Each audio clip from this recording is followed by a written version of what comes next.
Hi, I'm Dion Scott, Coast Guard veteran and head of strategy and operations for the GBO GAF recruiting org here at Google. Welcome to the Google VetNet Career Week executive panel entitled Keys to Successful Entrepreneurship. And I'm personally excited because a few of the members of this panel are the key reason why I landed at Google and here in tech. So I'm really excited for you all. Over the next hour, you're going to hear from 4 successful entrepreneurs who navigated the complexities and challenges of starting their own business and leading a growing organization. And now over to our moderator, Jackie Bernhelm. Thanks, Dion. And hi, everyone. I'm Jackie Bernhelm, partner at Area 120, Google's internal incubator. And I'm so excited to host this panel on successful entrepreneurship for 2021 Google VetNet Career Week. First of all, just a big welcome to all of the veterans, military spouses, and service members listening in from around the world. And I'm joined today by 4 really amazing panelists. We have Amy McDonough. She's a general manager and managing director of FitBit Health Solutions at Google. She's a civilian ally with us today. We have Todd Connor, founder of Bunker Labs, a nonprofit focused on convening and supporting veteran and military spouse small business owners and entrepreneurs. And Todd is a U.S. Navy veteran. Bethany Coates, founder and CEO of BreakLine Education, an education-driven organization that helps veterans, women, and people of color pivot into compelling careers in the tech industry. She's joining us as a civilian ally. And Don Faul, CEO of Athos, a technology wearables company focused on building better athletes. Don, we should talk afterwards to help build me into a better athlete. I could really use some help. And he's joining us as a U.S. Marine Corps veteran. Before we jump in, welcome to each of you, and thank you so much for participating in Google VetNet Career Week. And before we really get, oh, sorry. I was just saying it's a pleasure to be here. Thanks, Jackie. Yeah, right on. And I think I have all these questions. I'm so excited for folks to hear your answers to. We're also going to open up questions in the last 15 minutes. We might do it a little bit earlier, so people please feel free to put your questions in there. But before we really get into the deep, meaty stuff, I would just love it if each of you could start by sharing what you're currently working on and what the root motivation was for your journey there. Simple question. Probably some very complex answers. Let's start with Amy, then we'll move to Bethany, then Todd and Don. Amy, let's hear from you first. Great, thanks, Jackie. Really pleasure to be here today. FitBit's vision is to help everyone in the world live a healthier, more active life. It's a small vision, really exciting mission that we've had for a long time. Our devices really serve as a platform to provide users with tools to help them reach their health and fitness goals. And our priority is to provide experiences to help people give a better understanding of their health and well-being. What I've been working on, and as we think about the future, kind of 2 things I'd love to share. One is that we're looking at how metrics around health can tell an important story around your overall health. Certainly very top of mind as we come out of, the next phase of this pandemic and all want to know more about our own personal health metrics and the potential that there are signals in our body to help us understand, disease, kind of early warning signs, if you will. I would lead the Health Solutions Division at FitBit, and that's working on population health with employers, health plans, governments, others really focused on population health. And just want to give a plug for one great project that I think this group will be particularly interested in, which is we launched in January this year an initiative with the U.S. Department of Veterans Affairs to support the health and wellness of veterans and caregivers and staff during COVID-19. And so providing them with really a full suite around health and wellness solutions. So really excited to be here today. And that's just one example of an initiative where we're working around population health focused around activity, sleep, nutrition, and mindfulness. Oh, right on, Amy. That is so cool. Bethany, let's hear from you, learning a little bit about what you're working on and the root motivation for your journey there. Well, thank you, Jackie, and thanks to the whole team at Google. I'm so excited you all are hosting this event, and I want to thank all the veterans and military spouses who are here for your service. So Bethany Coates, CEO of BreakLine. BreakLine is an education company, and in particular, we provide something that we call education for employment. So we run very applied, targeted, hands-on programs, extremely modular programs that are accessible to everyone. And the whole point of that is to help high-performing veterans and other folks from underrepresented backgrounds transition to careers in the tech sector. So at this point, we have about 1,000 alums. They're at about 65 different tech companies.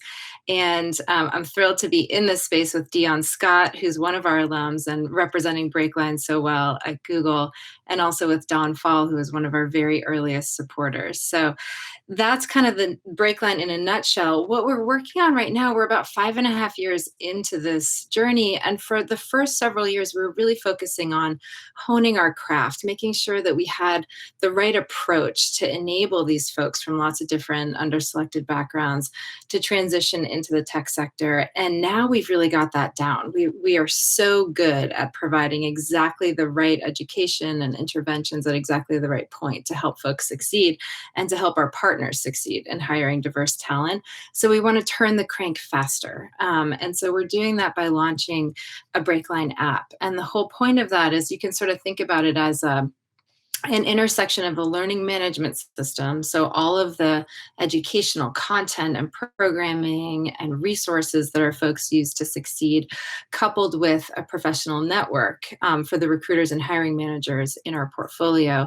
And together they can find each other in real time independently. And so that's what we're focused on launching right now. We're really excited about this next chapter.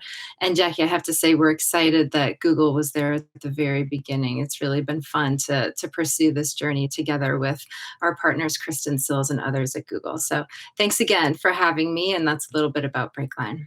Yeah, really cool. Bethany, the work that you and BreakLine are doing is just so incredible. We're so lucky to have you here today. Awesome. Todd, let's hear from you a little bit. If you could share a little bit of what you're currently working on and some of the motivation for your journey there. Sure.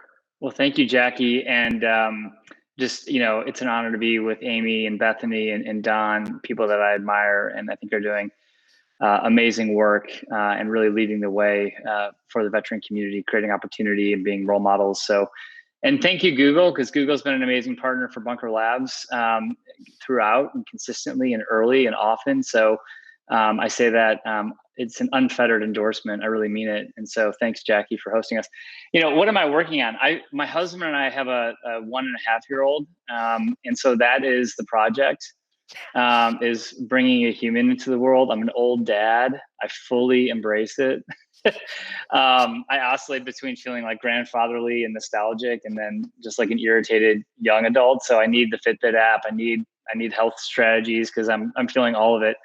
But I say that in all honesty to say, like, I come at this work whole human, and I think we don't talk about the whole human enough. I'm in a season of kind of broadening the conversation about entrepreneurship to say it's really about human fulfillment. It's not just about financial returns and financial gains. That's great, but that to me is more often than not a lagging indicator of what I think is more important, which is the human potential that can be realized.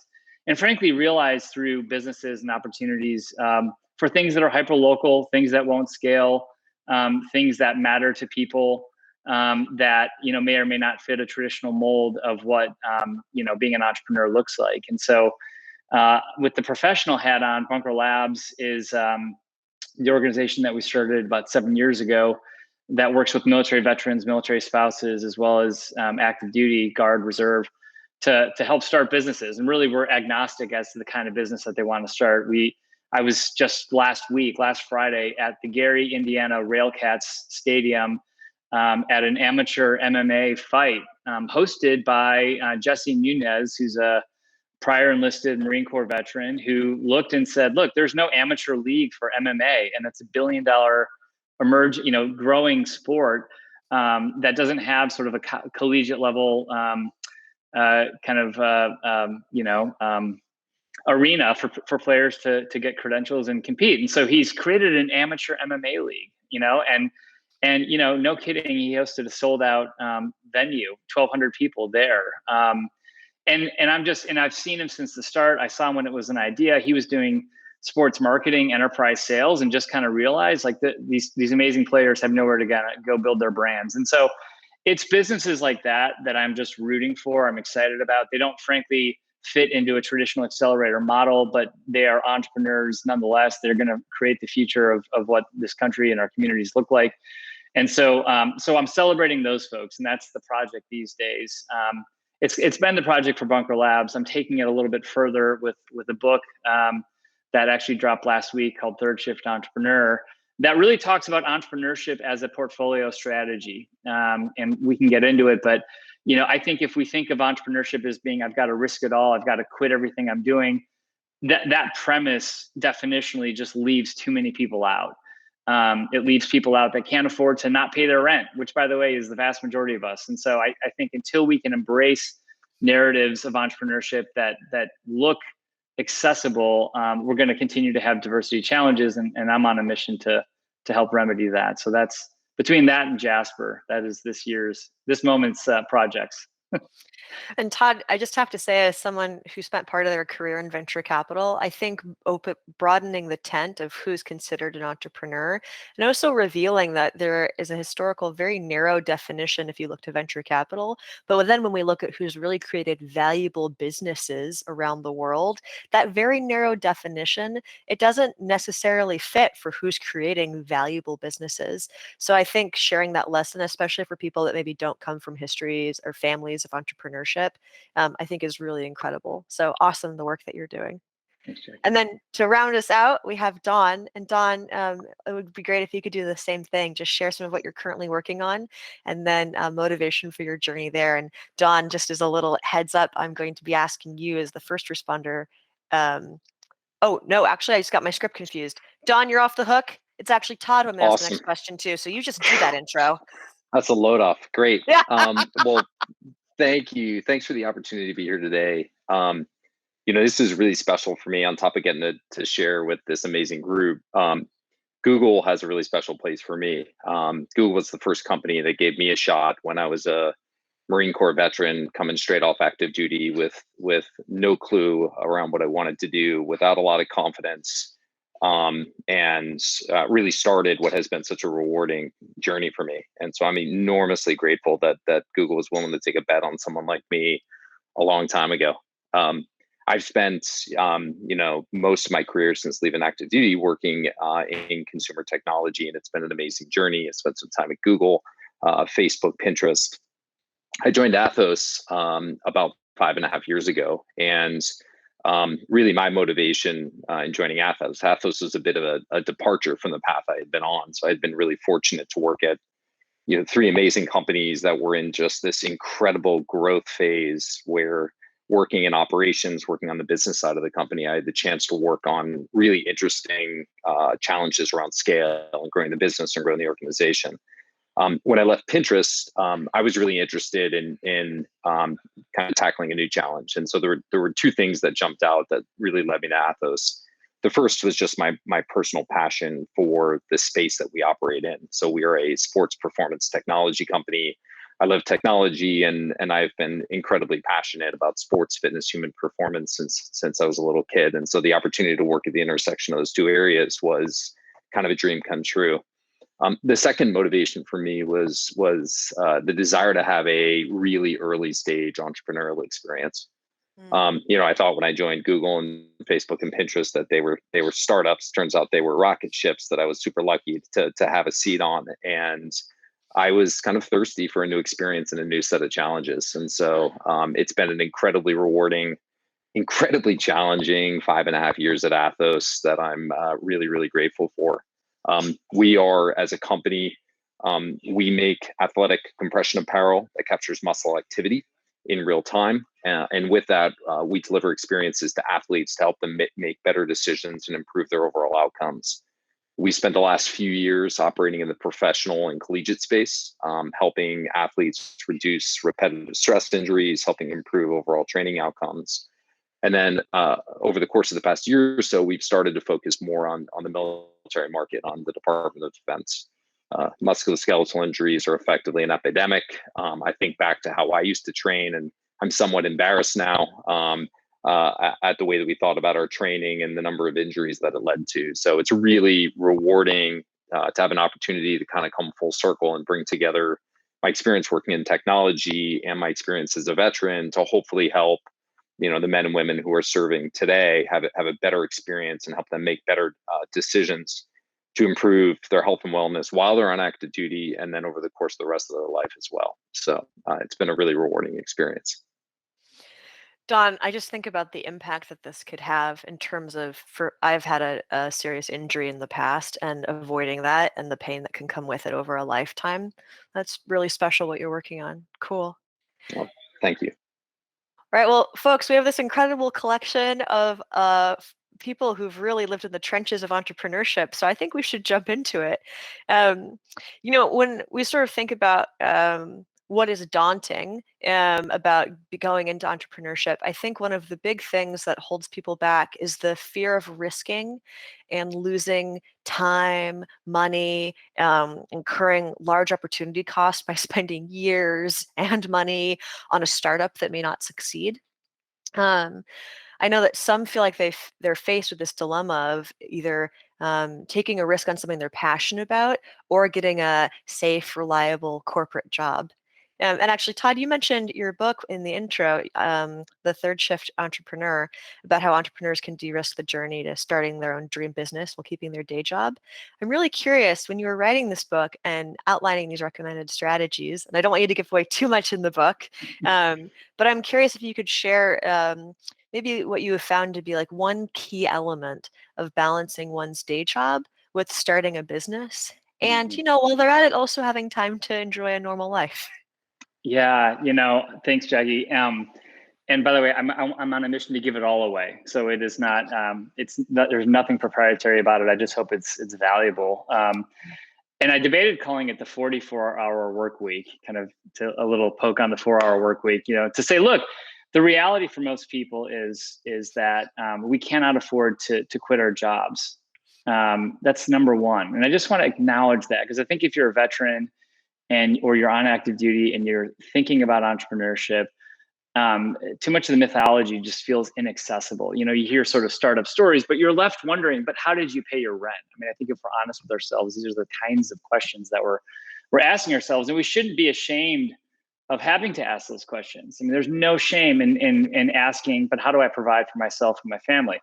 There is research, abundant research out of the Kauffman Foundation and other places that really says de-risking the process of entrepreneurship is an investment strategy for the business, that businesses that succeed do so from a place of founders that de-risked the starting process. And often they do that by keeping their day jobs. I mean, very famously, Bill Gates, right, was still working and making six figures as he started Microsoft. There are lots of stories that emanate out of Silicon Valley, but beyond that as well, of people that started businesses on a sort of side basis, on a, you call it a side hustle, you could call it a part-time kind of pursuit. But increasingly, it's this portfolio approach to starting a business that I think is a risk mitigation on the business. It's a risk mitigation on your own personal financial security, and it allows the long view for the business. So, specifically, businesses need time and space to discover what the market opportunity is, to discover what the customers want, to discover, what is working and what is not. And the minute that we quit a job or put financial pressure on ourselves, or for that matter, raise outside capital, we have kind of introduced a time limitation on that discovery process, right? That the clock is going to run out. And when we don't remove that financial floor from ourselves, the clock never runs out, right? In theory, it's just our time investment that we're making. And so there's research that suggests this is a better way to launch a business. There's research that suggests this is how a lot of successful entrepreneurs get after it. And I think what's missing is just the stories of how people actually and practically do this. And so the book contains lots of stories. I profile 28 entrepreneurs. I tell it actually as a narrative fiction to help humanize the process of starting a business. And so for me and for, I know this is probably true of Don and others, a lot of entrepreneurs approach this with a portfolio mindset, that you're cultivating, you're curating projects that are of interest to you. and you're seeing what the market sort of is interested in. And when you get that sort of that pull, that's where you sort of lean in and push, right? And so it sounds a little ethereal, but the reality is there's a process to doing this. What it is not is this kind of false notion, sometimes it's fantasized, of quitting your job and going all in to then discover if there's a market for this thing that you have built. That is not a good way to do it. It's unnecessary. It's not strategic, actually. It's flawed. And so we want to move people away from that. The bad news is it's not maybe as interesting. You don't necessarily go and make a grand declaration that I've quit my job and I've launched a business. Instead, it's the quiet, dirty work of building something, putting it in front of the people that could use it and seeing if they want it. And that's work, but that work allows us to sort of discover what folks want. And by the way, you can be doing this on active duty. You can be doing this in the reserves. You can be doing this with a full-time job in the nooks and crannies of your day. And when you know that there is a market for what it is that you can offer, are building, and when you know that there's revenue, then that's a moment to sort of jump and go all in. It doesn't work for everyone, but it can work for a lot of folks, and I've seen it play out in my own life lots of times.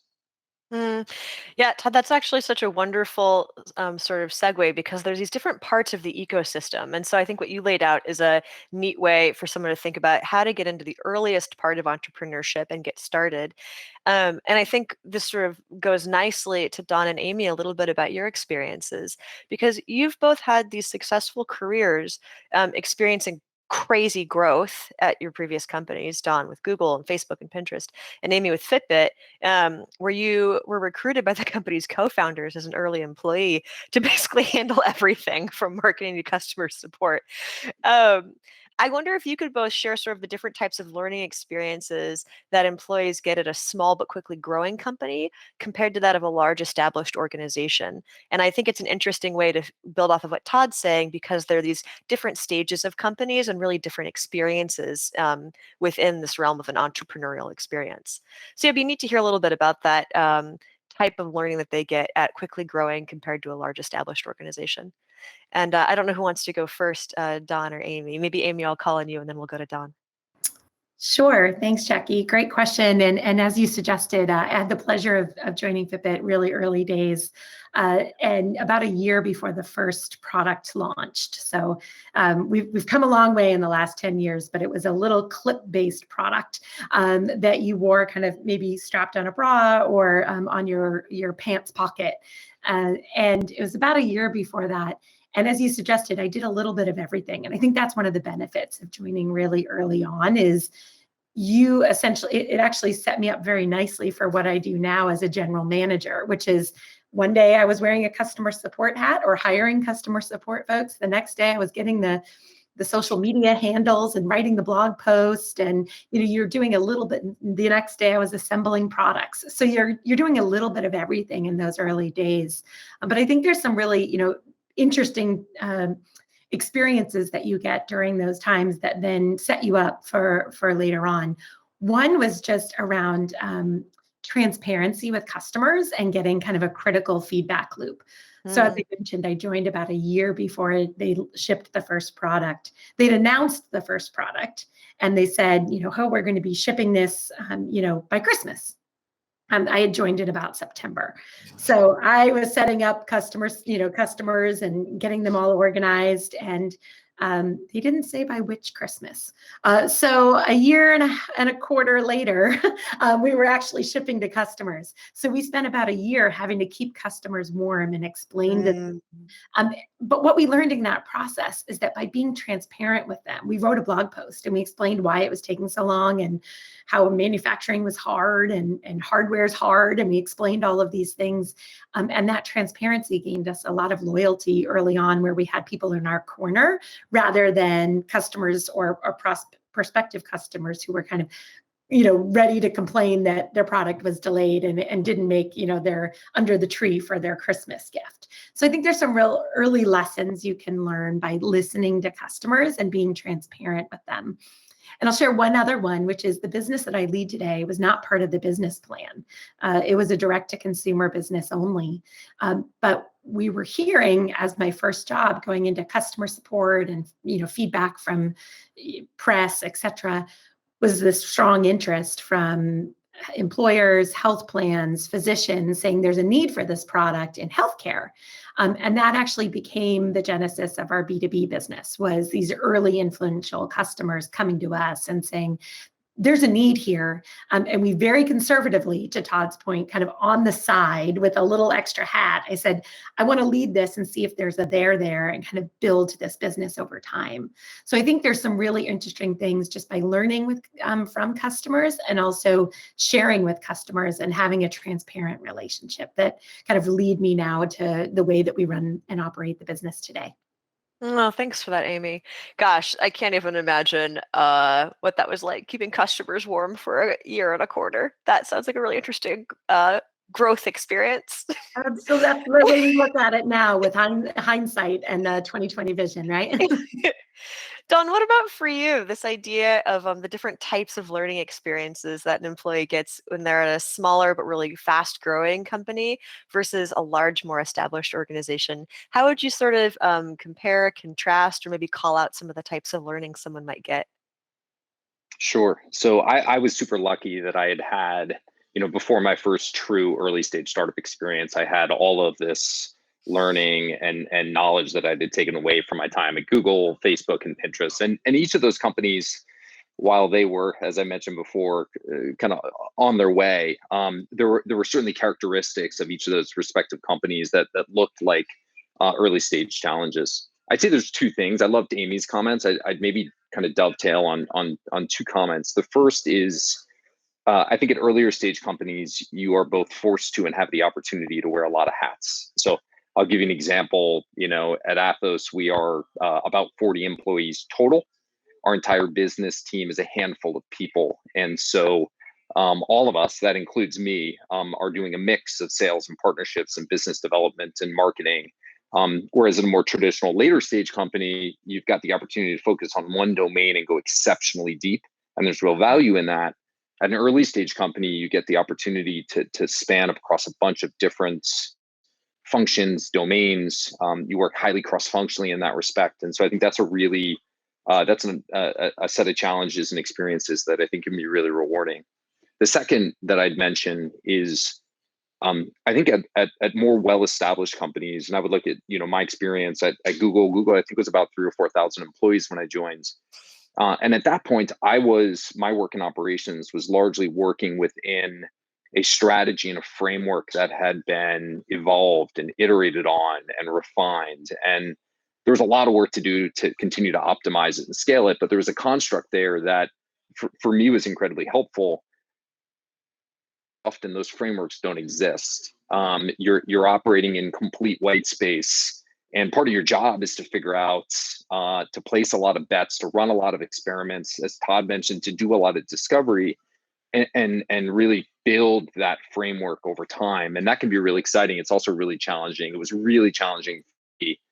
It wasn't a skill set I had really honed and built in my earlier experiences, but it's one that, in some respects, I think about it, when you're joining an early stage company, it's not just the founder who's an entrepreneur and needs to think like and operate like an entrepreneur. It's every member of the team needs to bring that type of kind of learning mentality to their day to day. I love that. It reminds me of, I had a professor in business school who, his name's Kevin Scherer. He used to be the CEO of Amgen. He was my general management professor. And he had this phrase of act like an owner or think like an owner. I think he said act like an owner. And this idea that even if it's a large organization, as long as they're giving you opportunity, you can still act like an owner. So I think that guidance is so interesting, Don. And actually, speaking of MBAs, it's a nice transition to Bethany. I'd love for us to touch a little bit on training/education that you need to be a successful entrepreneur. I know that, for example, some service members who leave the service, they're faced with this decision of whether to extend their education by getting a graduate degree like an MBA, or instead jump straight into the workforce and get civilian work experience. And Bethany, we're super lucky because you were actually the assistant dean at the Stanford Graduate School of Business.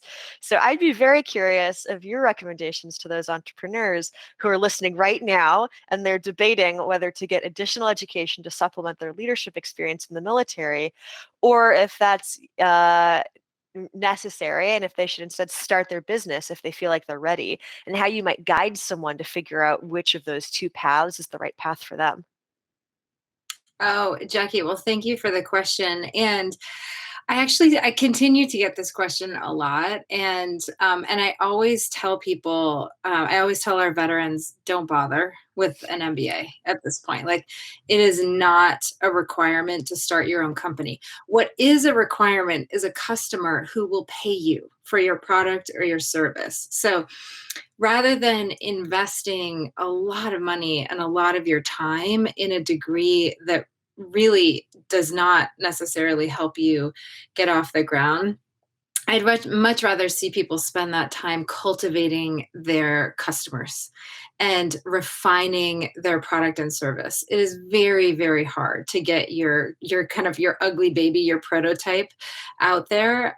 But your prospective customers are there to help you refine and build the solution in a way that enables them to bridge a key pain point. And so you can only do that with their feedback. So I'm not at all a fan, despite having an MBA from Stanford and loving Stanford. That was a million years ago when there were far fewer options.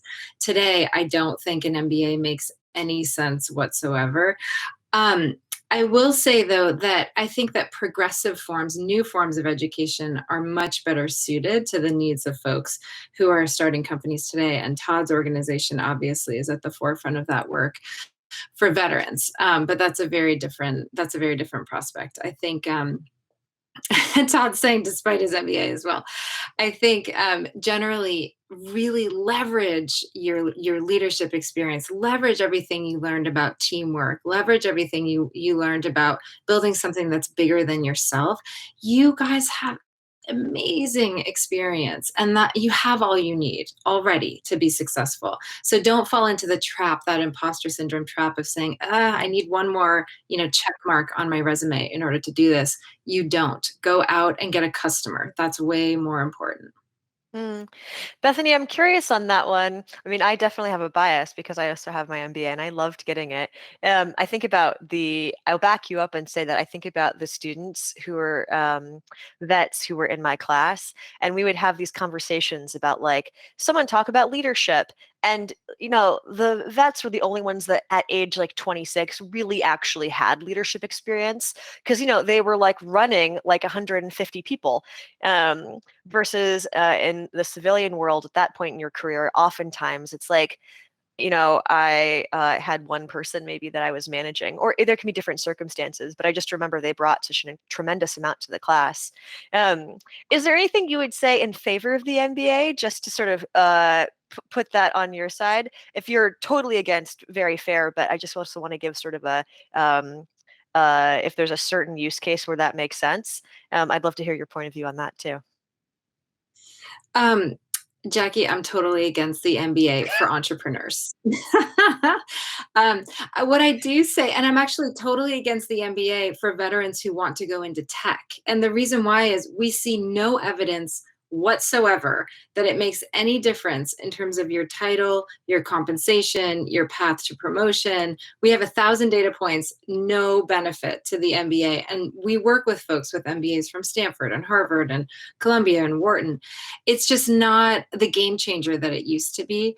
I will say that if you really don't know, and you have kind of unlimited resources and you want to pursue it for your personal enrichment, that's totally different. But to think of it as a gating factor for you to be successful as an entrepreneur, do not fall into that trap. You do not need the MBA. Most MBAs are completely worthless at this point, and from that perspective, and I do not recommend it at all. I strongly recommend going after a customer first and pressure testing your hypothesis. That's way, way more important if your goal is to start a company. I appreciate the nuance that you brought into that, Bethany. And actually, it's a nice sort of way to bring Todd into the conversation too, because you also received your MBA after your service, and you founded Bunker Labs to support veteran entrepreneurs.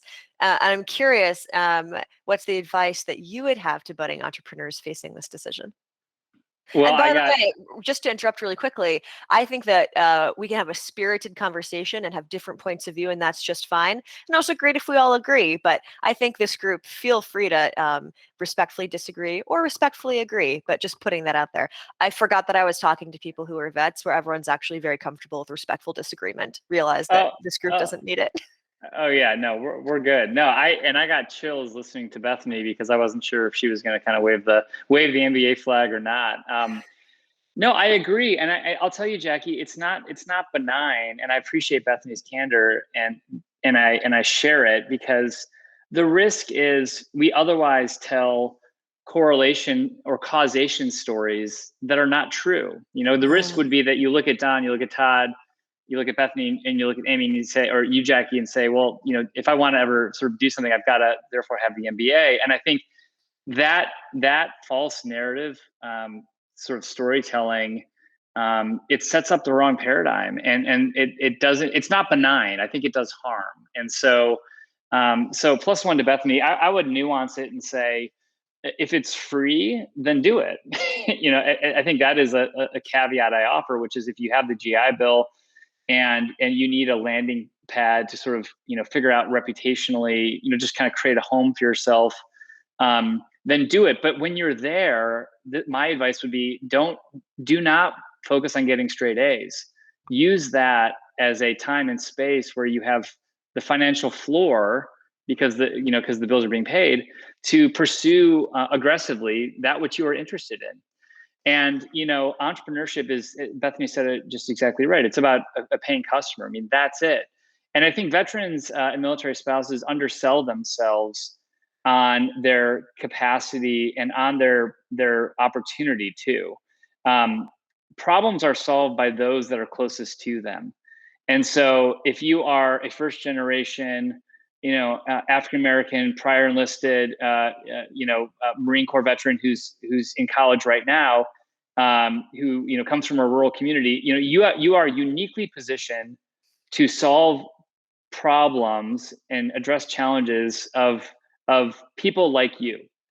And so it's leaning on our lived experience that I think puts us in unique positions of authority for the things that we want to create, the things we want to build. Don's business, he talked about his own personal experience with, physical health as being, that's a really powerful input for the business that he's building. Mine was around starting a professional services business post MBA and feeling like I was sort of violating the wisdom of an MBA program, but that was actually my source of strength. So I would just encourage veterans that, lean into the place that you come from, your lived experience, your story, your pain, your joy, the things that are sort of present for you. That is the source of a business, of an opportunity. And maybe it's a nonprofit, right? But that is the place where the good stuff is coming from. It's the stuff that you most intimately understand. And to Bethany's point, an advanced degree, maybe it's there, maybe it's not, but stay close to the thing that interests you. The last thing I'd say is it's the opportunity cost. Time is really valuable. And Don has acknowledged this and Amy's acknowledged this. Don't just think about, am I going to win at this one thing in front of me? Take the long view and say, look, what would be the value in joining a venture-backed startup? What could I learn that it doesn't maybe manifest in this next turn, but maybe the one after, right? And that kind of long-term thinking, a willingness to step into some opportunities that maybe don't seem, immediately clean for what you want to do next is, I think, is a smart way to approach it. Yeah, I appreciate that long-term mindset and sort of actively trying to think of what skills are you trying to develop or experiences are you trying to get.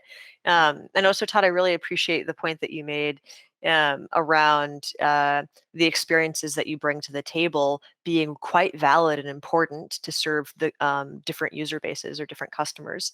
It's also a nice segue to this idea that like entrepreneurs must follow their passions. And you oftentimes hear entrepreneurs being told that they should follow their passions.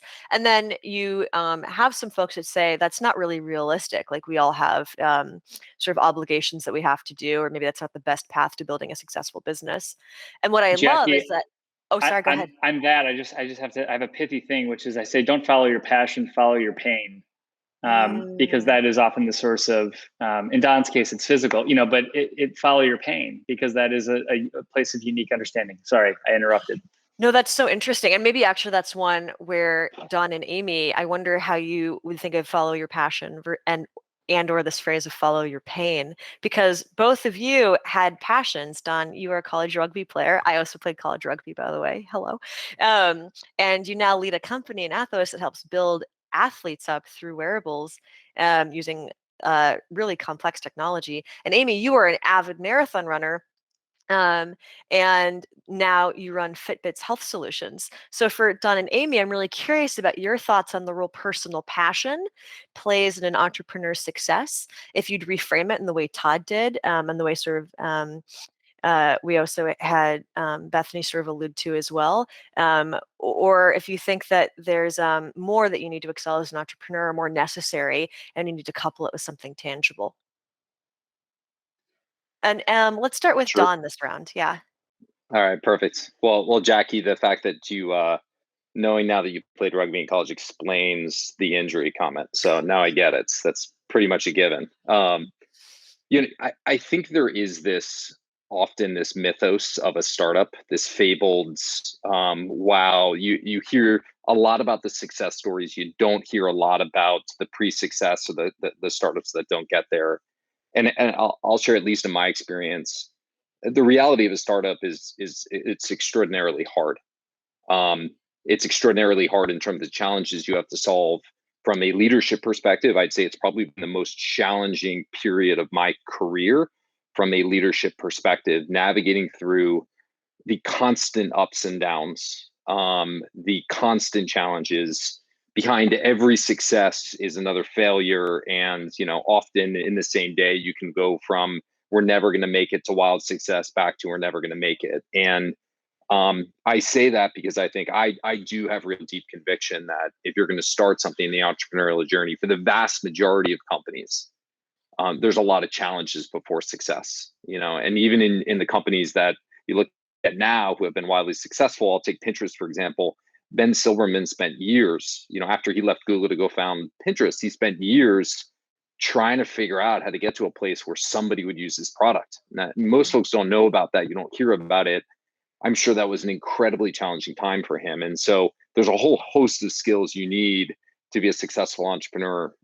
But I think that the grit and perseverance is one of the most important ones. And I think that grit and perseverance often comes from real deep conviction around the problem you're solving, around the space that you operate in. Because when the days are bad or the weeks are bad or the months are bad and they're hard and you don't want to go in to work that day, and at least I'll speak for myself, a lot of what kept me going and kept me motivated and kept the team going was this real intrinsic connection to the problem that we were working on, the problem that we were solving, and a deep, deep desire to overcome those obstacles. So I think it's paramount. If you're not deeply, fundamentally excited and inspired by what you're trying to do, you're going to have a really hard time kind of persevering through the obstacles that are most likely going to be in front of you. Amy, what about you? What are sort of your reactions to this idea of how you think about passion integrating to entrepreneurship? Sure. So I'll echo some of Don's comments because I totally agree on the 10-year overnight success that everyone thinks about. It's like there's an overnight success, but there's 10 years of hard work that went into that. And I think that's a really important concept. And so while I like the concept of the pain also makes sense because you're following what the pain point is. And that was actually the genesis of the B2B business, right? So employers and health plans were saying, we're struggling with participation, engagement, and outcomes. How can you help us there? So I was following kind of what we were hearing from the market. But I think for me personally, and because of that roller coaster that every organization goes through on its path to success, even if that is a good growth pain, it's really about, for me personally, I evaluate a combination of impact. So what impact can I personally have? What's the role that I can have or impact within the business? What's the mission, right? Which goes kind of back to that passion. Is in an area that I'm already passionate passionate about, or one I can see myself being passionate about. And then the people. And so knowing that you're surrounded by good people who you trust and maybe have complementary skills. It's part of the reason I started with FitBit so early. 2 engineers who wanted to work together, and they said, we need somebody who wants to do everything else that's not engineering. And so that was me.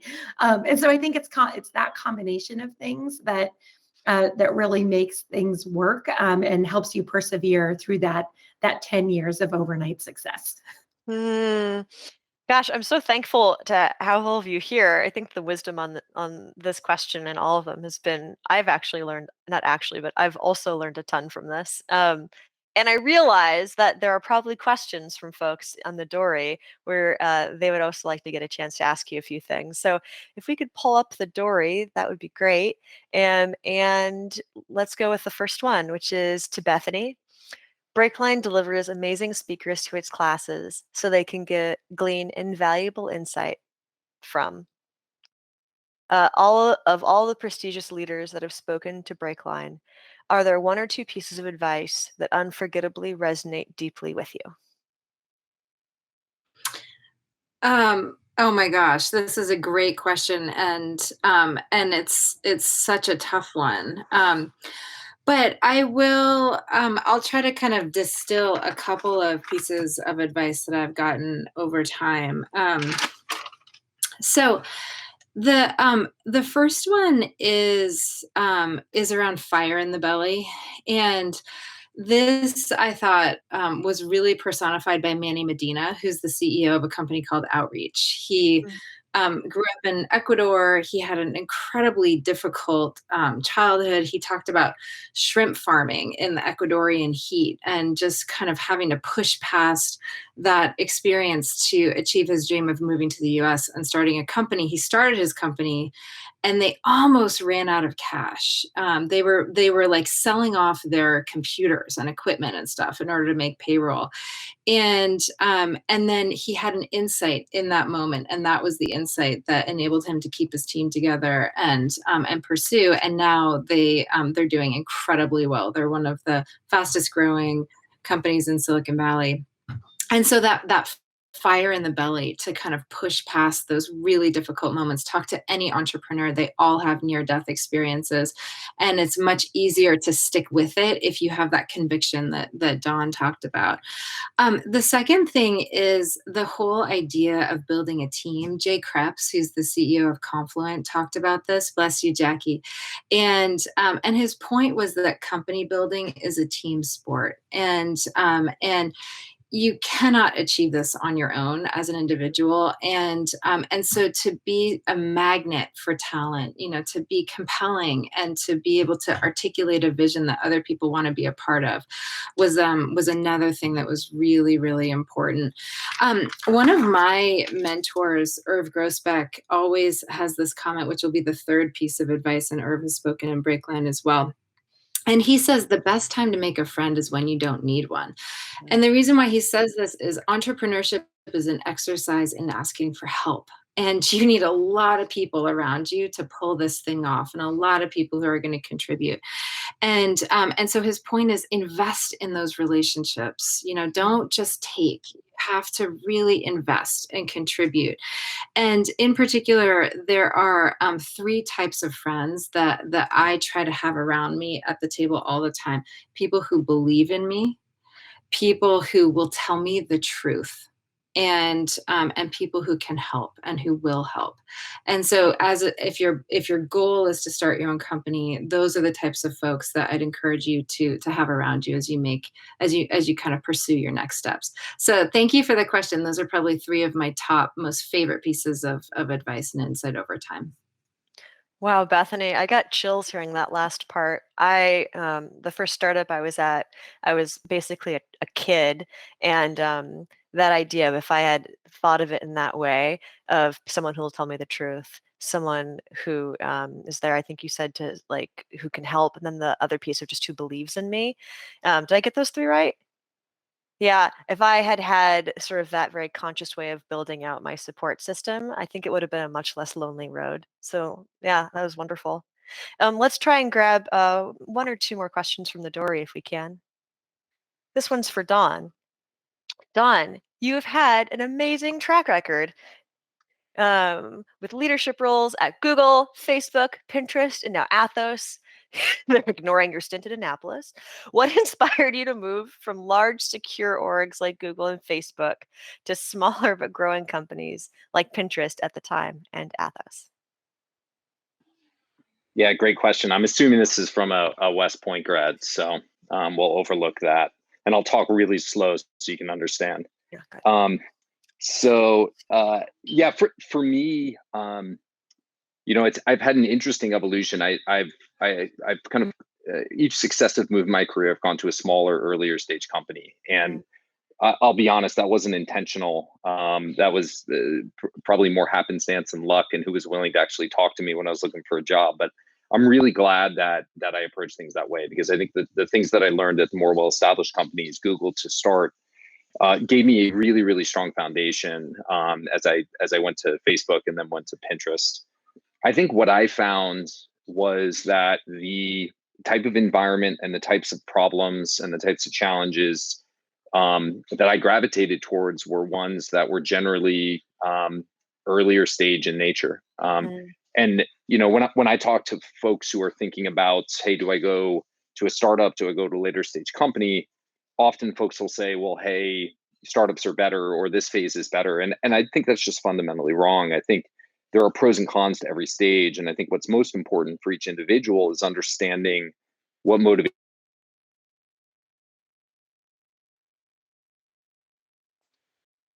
Oh no, did it freeze? What's important to you. Yeah, we lost just that last part around the last sentence, if you wouldn't mind repeating it. It was like right as you were winding up to your wisdom nugget. Perfect.